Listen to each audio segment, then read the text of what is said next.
Mga ka-farmers, ay kami diri karon sa baba sa amon nga garden. Kay may tanong kami diri nga gamay nga kamuti. Then amon kuno ni siya kalihon karong nga hapon. Pero amo ni siya among kamutihan. Labi daw gisugot ni siya sang sagbot pero gituyo ni siya namon kay tig-init di sa amon so para hindi siya dahil malaya ang lupa. Pero karon nga tig-init ang amon tawag nga kamuti, gabmay gid siya kay tig-init man. Hindi kayo ka-expand ang kamuti. Ang amo lang tao ni kadagko among kamuti oh. May kako kami medyo dako-dako siya, ari oh. Nan. Hindi kayo ka-expand ang kamuti kay tig-init lagi. Kung tig-init man siya, ang amon di lupa is clay. So, kung mamala siya, ay so oh, dumahimo siya nga bato. Nan.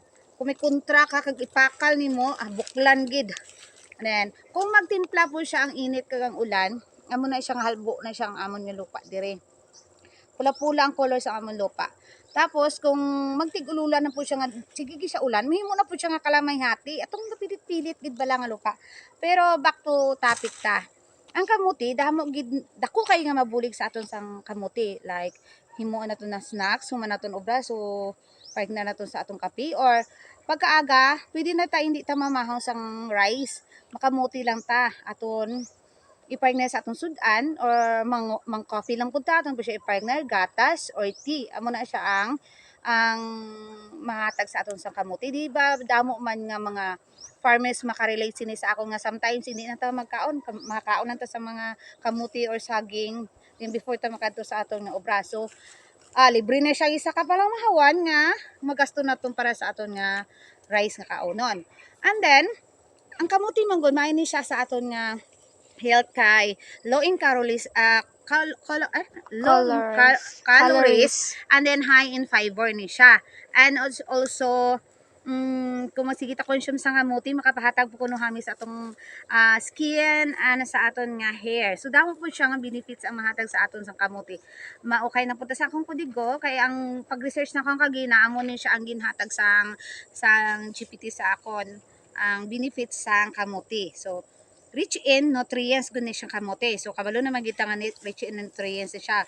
Boost in immunity. So nami di ay ni siya kayo good in digestion. So dali ta sini makalibang. Oh. And then support eye health. So mga harap-harapo na pareha sa akon, pwede ta sini makaon para manami atong pananaw. Regulates blood sugar and improve heart management, boost brain function. Namin ni siya kung masigi ka di ay isang kaon sa kamuti. Then good for our skin and hair. Pareha lang siya gihapon. So ipakita namon karon sa inyo ang pagkali namon sang amon nga kamuti nga gahi kay yung lupa. Katuod lang gid pero kay ari naman ni siya, bisan gabmay lang siya, at least may gikuha gid kami nga kamuti. Dali, mangalita dire. Kita ko naman ako.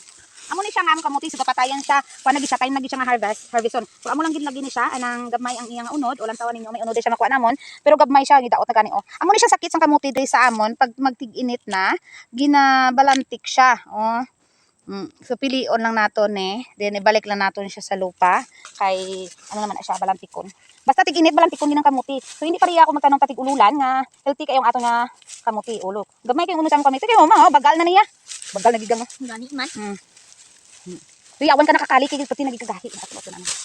So ano? So abi nimo mga ka-farmers, kung damo ka sang tanong sa inyo, ang gamay na lang imo magasto kay syempre yung snacks mo kamuti na lang o saging na lang. Then matanong ka sang utang, hindi na ka mabakalto sa tindahan. Mamuksi ka na lang sa imo sa garden naton. So ang aton na lang talaga sa kabaklong kasagaran gid ang aton mga spices kay maglisod man tatanong sa spices. Pero kung ano, matanong po kasi buwis dahon, so hindi na ka magbaka sa ibas kay may buwis dahon naman ka. Tuahos na lang, mga mantika, kay ara naman ka nga tanong nga ara naman di ay kagali nga gintanong. Oy, hindi naman ni akong kamuti Hindi naman siya magpakita ang huya man nga ginabidyohan man. Wala na siya. Ay, ari siya. Hindi lagi na kamuti lang. I don't know. Ano lang. Go. Pwede siya mga ka-farmers gamay lang gid siya iunot. Gamay nan. Pero abi nimo sa kamuti amo ni siyang nami kaunon ang gabmay. Kay imo lang ni siya hugasan, din imo lang ni siya kis-kis-kisan, pwede na nimo timuon. Puro nan ara sa gabmay ang nanam basta pa ni. Mayunod na lang managit.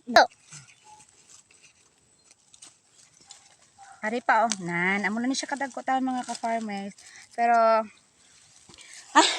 ipamalas ito sang gabot. So amo lang na amon ma-share sa among kamote karon nga hapon, and take care everyone. Okay.